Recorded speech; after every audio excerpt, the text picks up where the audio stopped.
Welcome to Codes of Harmony. I am very excited to be bringing this message to you today. Let me just wait a moment for the room to activate.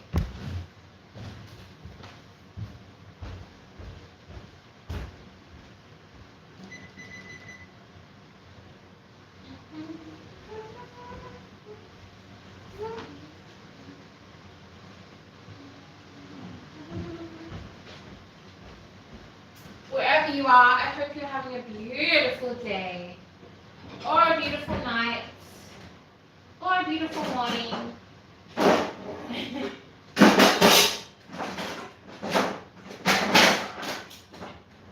Let's see if we can't get some digital visitors, hey?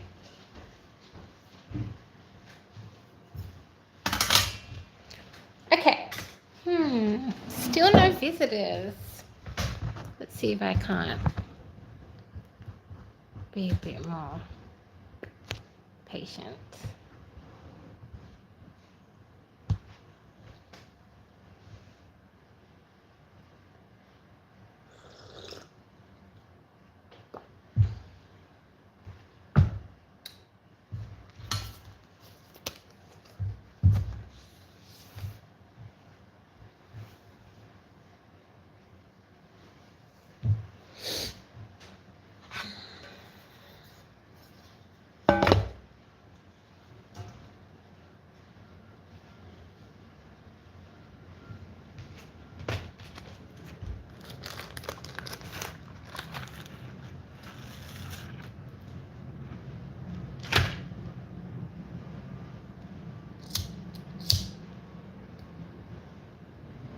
Opening up the space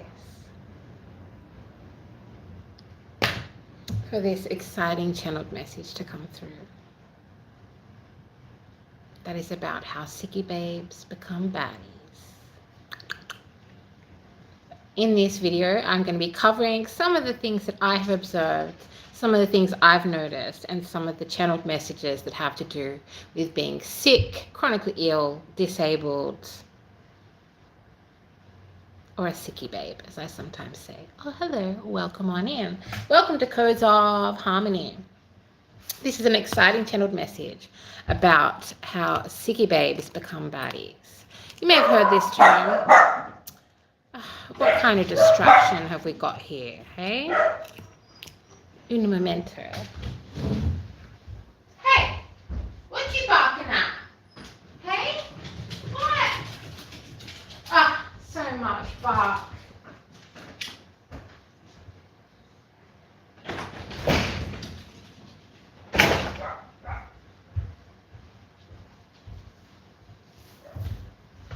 Okay, so I am many things, yeah? In this space, I am a tarot reader, I am a healer, I am an oracle, I am a sage. But before all of those things became concreted in my life, became eventuated, became so known within my life, so sure within my life, I was, and still am, a SickiBabe. So, I'm excited. Eek! Thanks for being here. Thanks for being you. Thanks for all that you are.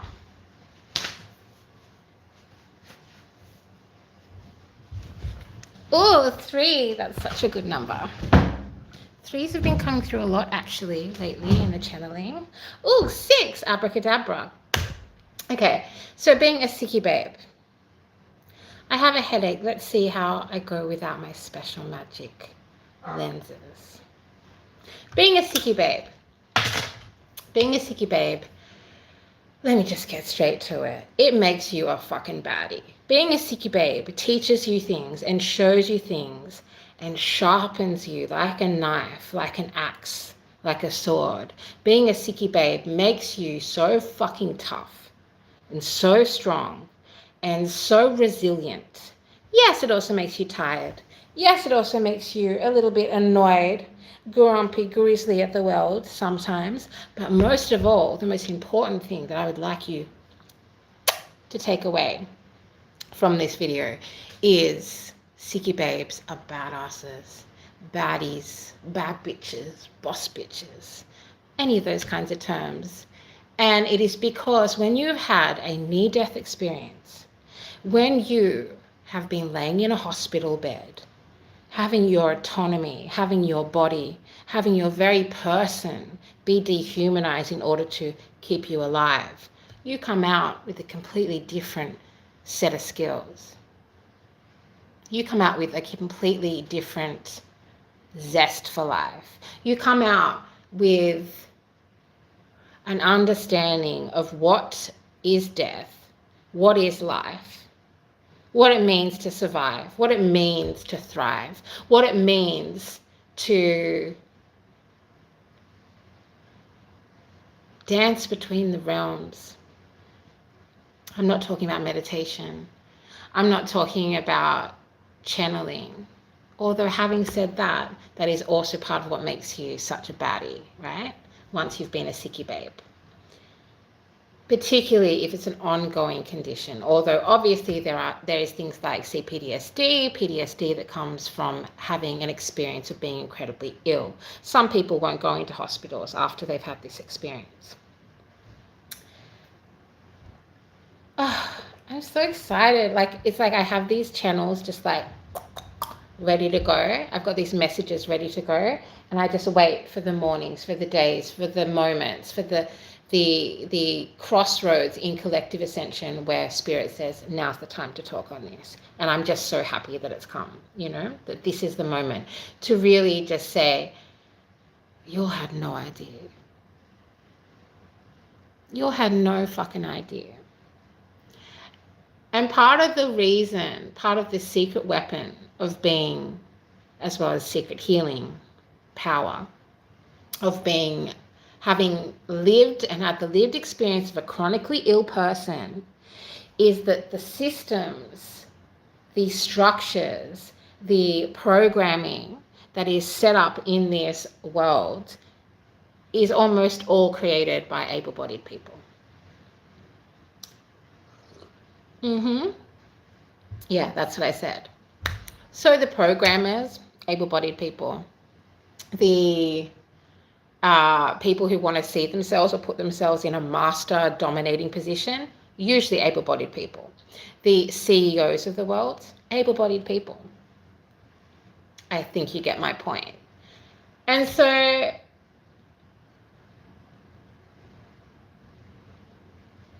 able-bodied people project this idea of normalcy and project this idea of basically their own fear of dying, their own fear of getting sick, their own fear of having their body autonomy taken away from them.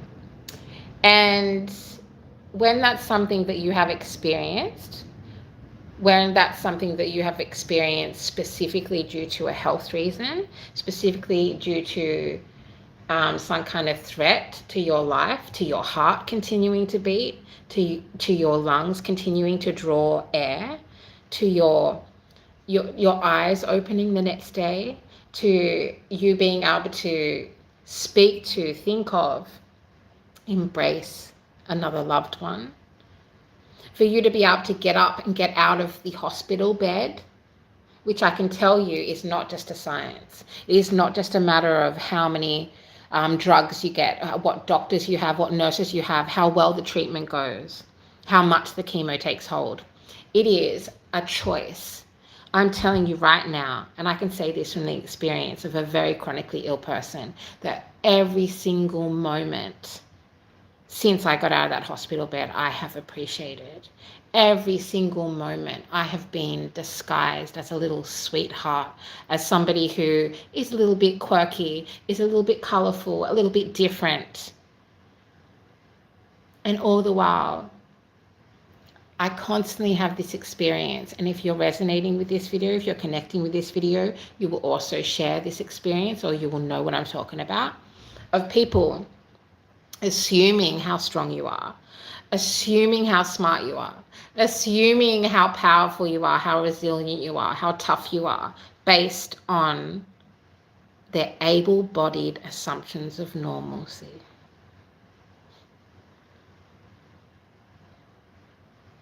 Oh, what a cruel, cruel, cruel web we weave. Is that how the expression goes? It's also interesting that I grew up in a time where we didn't talk about neurodiversity, okay? We didn't talk about being neurodivergent. We didn't have gentle, loving, PC conversations. We didn't have this idea of being quote unquote cancelled, right? We actually knew how to boycott things. Yeah. Bless. And I'm so grateful. I'm so grateful for the very rare neurological condition that I have. I am so fucking grateful for the very rare form of cancer that I have had and in many ways always will have, right? I'm so grateful that the actual cells of my blood structure is different and unique. I'm so grateful for the moments that I died and I came back to this earth, that I chose to come back to this earth, that I chose to be reincarnated again. I'm so fucking grateful because it's made me such a baddie. It really has. And this is also a conversation that has been slowly boiling, slowly bubbling, slowly fermenting, let's say, slowly seething under the very, very thin surface of society. Is that when COVID happened, when the pandemic happened, all these able-bodied people were fucking scared, were fucking shaking in their little booties, were, hello, were terrified, yeah? Terrified and overcompensating and angry, or like, how dare you take away my rights, blah, blah, blah, blah, blah. People, like us SickiBabes, we were like, welcome to our world, ha, ha, ha. Who's going to be the toughies? Who's going to make it for the long haul? Who's going to understand and like beat the odds when it comes to this pandemic? And I'm talking about spiritually, emotionally, mentally, and in many ways physically. Obviously, with respect to the people that actually have left this realm during this pandemic, which is a part of a larger conversation. If you've been on this channel, if you've been following my work, which I know lots of you have, even secretly, even from the sidelines, whatevs, then you will know that I've spoken about it being a culling, being a process of there being certain people that are going to be coming into the next stage of the collective ascension journey, and there are some people that won't. I'm not going to get into all of the quote-unquote politics, socio-political, blah, blah, blah conversations about it, but I will say on, like, it really was, like, I was looking, I was like, are you all joking? Are you all joking with me right now? Like, the fear, the insecurity, that's what it was more than fear. It was like this sickening insecurity surfaced in the collective, specifically in able-bodied people. And these are the people that, get apparently to decide who is normal, who is not normal, who speaks normally, who acts normally, who thinks normally, blah, blah, blah, who looks normal, who walks normal, who talks normal, blah, blah, blah. And it's like, I'm so excited. Let me just take a moment. Please hear me clear, divine guidance, for most beneficial for everyone involved.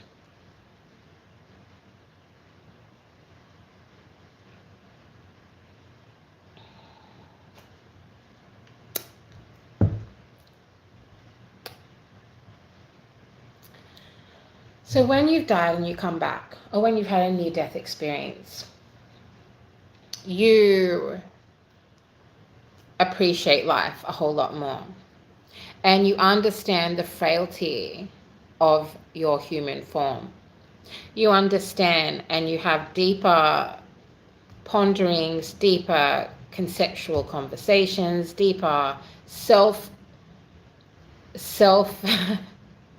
discovery and understanding, because you chose to come back, because you chose to stay alive. So that in itself is like this armor. It is this like resilience. It is this powerful place, this powerful standing within you of knowing what it means to choose life, to choose light. And by that way, you then understand darkness and light in a whole new way, right? This is part 2. So much love from Codes of Harmony.